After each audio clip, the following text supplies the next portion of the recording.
Hi guys, welcome back to my YouTube channel. If you're new here, my name is Melissa and I'm always here on Mondays, Wednesdays, and Friday, and I do upload every other Sunday. I talk about true crime, I talk about missing kids, and I talk about important things. Today is Wednesday, so that means we are here in a new case. I'm sorry guys, I'm doing my hair. I actually washed my hair yesterday and just been having a bad day since yesterday. End up cutting myself, my finger off. Got my new glasses. I don't think I had them on Monday. I don't think I had my glasses on Monday. Did I? I don't remember. But yeah, I got my new glasses. I got these from Shane instead of Amazon. These were actually $3, so it's not bad. And they came really good. They didn't take that long to get here. But yeah, I'm getting used to it. So yeah, let me stop talking and let's get to this case. So today we're gonna be talking about a case, and this is my first one of these topics, and we're going to be talking about forgetting cases. These are type of cases that you may have forgotten, like because it happened so long you haven't heard about it, and some of these may not be solved, or some of these may be solved but you still forgot about it. But you just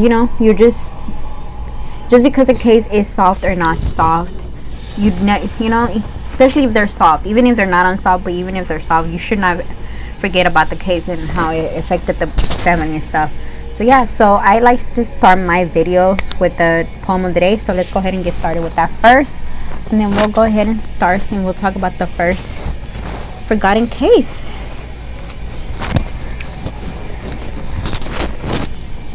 So give me a second. So 3 main reasons why I need you forever.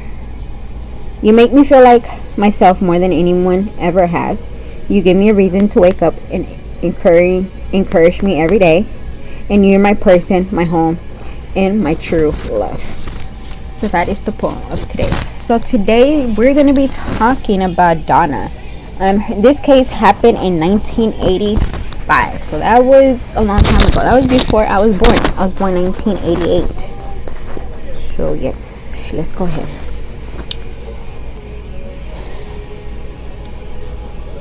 She was my first cousin. Her killers are still large today. And her autopsy was the first to be officially sealed in the city of San Diego.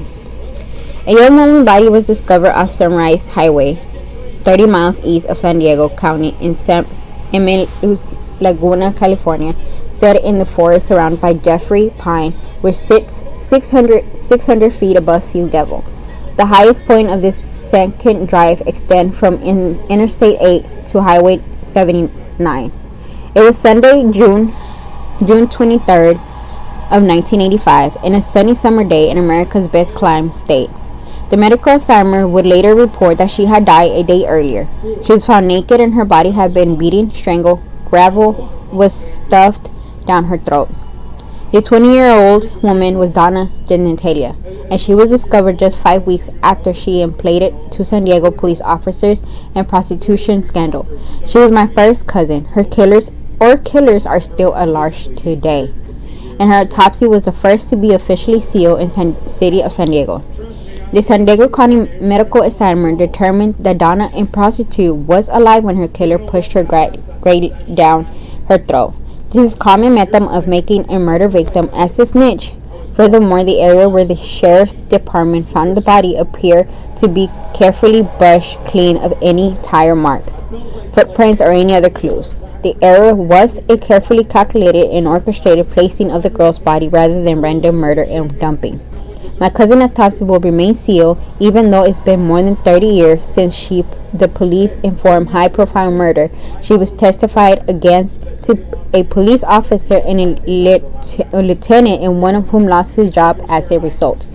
She had all the same dreams of many young women of her day. Did Donna choose prostitution? No, prostitution chose her. It was an iron fits for a young woman born in pain, abundant in despair, and then cast a voiceless in the end, lying down dead, perilous stuff in her mouth. Out of the place to purchase sex was El Cajon Boulevard. Prostitute had been part of San Diego's history as far back as people can remember in history records. After World War II, the constant presence of a Navy and Marine Corps in San Diego certainly provided plenty of customers for the girls. El Cajon Boulevard was a natural place for the girls to hang out since a lot of traffic flowed through the area. With the area containing many adult entertainment business, the prostitution knew it was a heaven for the potential customers. Even after the city forced those adults' business to move away, the prostitution remained specifically near the area of 30th Street. The city of San Diego went through major periods of development like any other city. However, it never touched the hooker section of Cajon. This is expected from a 2009 article by Keegan Kill show how little has changed. And this is what they said. Daybreak along El Cajon Boulevard can be rude, awaken a reminder of the road's most elegant reputation. A few women dresses in short skirts, leather jackets, and high heels waiting this morning near the boulevard intersection with Kansas Street. A motorist pulled up next to the group. One woman slid into the front passenger seat and the car took off. Across the street, customers at 24-hour dinner work on their breakfast and read the newspaper as part of the normal routine. They turn to watch the remaining moment when a rolling black and white pull up. The police officers separate the remaining two women for question, but eventually let them walk away. They had no evidence to prove the woman committed a crime, and at least for the time being, the woman had lost their interest in standing at the corner.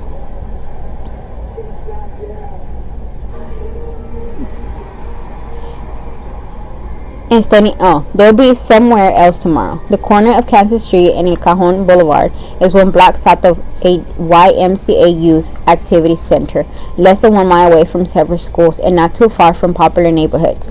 It's also within a 5-block radius where San Diego police arrest the most people for crimes of prostitution. The boulevard is renewed as a city hub of prostitution, and the reputation has helped sustain the level of crimes activity while other hotspots have faded within. Upon her arrest in 1985, Donna begged not to be released from jail because the cops were waiting for her, according to Irish Daily News. According to a letter to her brother, Donna wrote while in jail on April 2, 1985. I also been on the news here and then the papers for about a week because I turned in a cop to intentional affairs. Because he was sexually harassing me, the cop knew I turned him in. I was very scared because he's crazy. They put a deadbolt on my door and offered to relocate me. Intentional affairs said that they would do anything they could to keep me out of jail because what I was doing for them in the pursuit, it was on me. They didn't do nothing for me. Everybody thinks my life is in danger here when I get out. Lieutenant was a good cop. He had a lot of rank. I don't think he knows why I did this.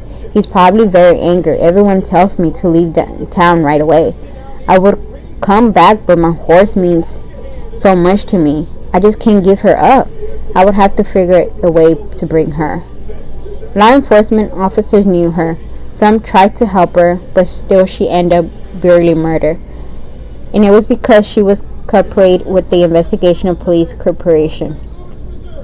The strange part of it that is that San Diego Police Department and District Attorney Office seems to want to keep her case closed. Channel 8 in San Diego requests that the San Diego County Medical Examiner release Donna's autopsy under the California Public Records Act, but the request was turned down. In a fortune escape of law enforcement, especially regarding this case, is that the police figure prostitution are to blame for any mistreatment they encounter, including being murder. In the late 1980s, miracles and serial killers were on the loose in San Diego. Then one of them murdered this young runaway and not the police, and leave her body in a remote mountain topped with rocks stuffed in her mouth. Over time, Donna's death was linked to people as varied as Gary Leo Ridgway, who was known as the Green River Killer, a convicted serial killer who lost count of how many women he murdered. Compounding his associate to Donna was that he operates exclusives in the state of Washington. When meeting Karen Wickman, known as the Rolex Madame, sent young woman to party with the wealthy businessman, one of the young women ended up dead. Wickman earlier provided 20 young beauties to Texas millionaire Don Dixon party at his saloon beach home the night in June 21st of 1985. The Donna went missing. Nude photos of her mysteriously show up 2 days later at home, not even part of the investigation. These were misdemeanors, murders, bike women, and hookers sometimes were called the NHIS, no humans involved. Donna murder set the stage for exposure of the Dalmatian police of NHI. This high-profile story exploded in the media and was nationally televised. Artists invite a billboard with the logo NHI, no humans involved, burning Donna's picture and facing towards the SPD headquarters. The project was a result of outrage that law enforcement didn't address those investigations, with the officers taught to greet those on the dark side of life. If a prostitute would report that she was beaten, the cops wouldn't go out of their way to make any arrests, leading women to ignore reporting their own violence of those of women that they knew on the streets. Establish a community explosion of public art that addresses the sexual assault and murder of the 45 San Diego woman between 1985 to 1992. The Storefront Gallery exhibition in downtown San Diego gave a face to 45 murdered women. The project invented women to donate their photos. To the exhibition in honor of these women. Law enforcement then tried to link Donna's murder with these other women, but that wasn't the case. In a case disappears somewhere or in a missing, I want my lawyer to give this to the press. I have no intention of disappearing or going out of town without letting my lawyer know first. Because of the public that I have given a police scandal, this is the reason why I'm making this. I feel someone in a uniform with the badge can still be serious criminal. This is the only life insured that I have. And that was from her. The text was expected from chapter 1, 5, 9, and 12 and of the Donna Gentile story by Anita DeFescio. Which she has a book where y'all can order from Amazon. I'm hoping to order it. I want to order it. Hopefully I get some money soon so I can order it because I really want to read this story. Anita DeFranco is an author, psychologist, 2-time award-winning journalist, and yoga teacher. Her book includes the Donna Gentile story, her first true crime by her first cousin, and her book about her spiritual journey. Life Relocated in Liberty, Your Life. She has worked as a columnist for Century City News and for Children of the Night, both in Los Angeles, and has produced her own cable television show. She resides in her hometown in Philly. In Philly. So that is the story of Donna Gentile, and I'm gonna give y'all my opinion because I like doing that in every of my cases. If you've seen my videos before, this case to me is a case that is still happening today. That the society and detectives and cops see these prostitutes, they forget that they're human. They chose that life for whatever reason. They chose that life. Do they owe an explanation? No, they do not. They chose that life for a reason. You don't know what's going on. You don't know what's going on behind their lives or their personal life. So they chose that life. I don't think, or sometimes the life chose them. It depends. But just because they're doing something that we do not see as okay does not mean that they're not human as too. Cops will not, when it comes, I've seen cases like this of cops will not work hard when it comes to a prostitute that passed away.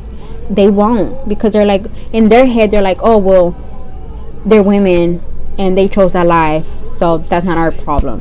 They deserved it. No. Sit there and think, how if it was your daughter prostituting and you and somebody killed her for whatever reason because she did not pay her pimp, she owed money for drugs, whatever reason it is, y'all need to think about it if that was your daughter. Put yourself on these shoes of these family, because yeah, they are in the streets. Yes, they are prostitutes, but they have family as well. Maybe the family didn't never talk to them. Maybe they cut tie with the family, but they still have families. And these cases need to be solved as soon as, the same way as y'all solve a regular person case. It has to be. They need to rest in peace. And I'm sorry, but I think it was a cop. And they're trying to be mean and rude. I'm not saying all cops and detectives or stuff like that. But if you don't want to get caught doing something you're supposed to be doing, especially with the prostitute, I suggest y'all stop. Okay, I suggest y'all stop. I feel like I feel like they're covering it up. I feel like it was someone in the police force that committed the murder and they covered it up. I mean, what cop does not know how to clean a crime scene? They're cops. They're trained to learn how to do that. They're trained to learn how to look for evidence. So obviously they're going to clean up the evidence. There was no car tires track.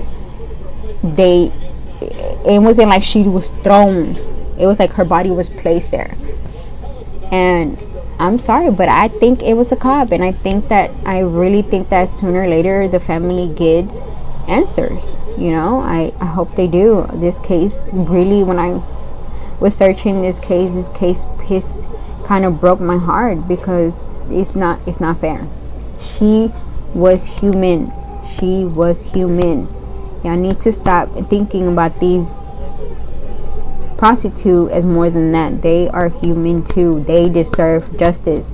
The family deserve justice. They deserve to rest in peace. And I think, to be honest, I think it was a cop. I think it was a cop who did it because he didn't want to get caught, and the cops, and I'm sorry, but me personally, her file being closed, to me, is not fair. You are a scientist. You do autopsy. You should have told her family, and you should have talked to somebody, because your job, I mean, I don't know what would happen, but you should have been the bigger person. You as well. If it was a man who did it, I think it was a man, I can't remember. Imagine if that was your daughter in that table. You wouldn't want to answer. You wouldn't want to answer too. Guys, let me think in the comments below. What do y'all think? Do you think a cop did it? I am assuming they did, but you never know.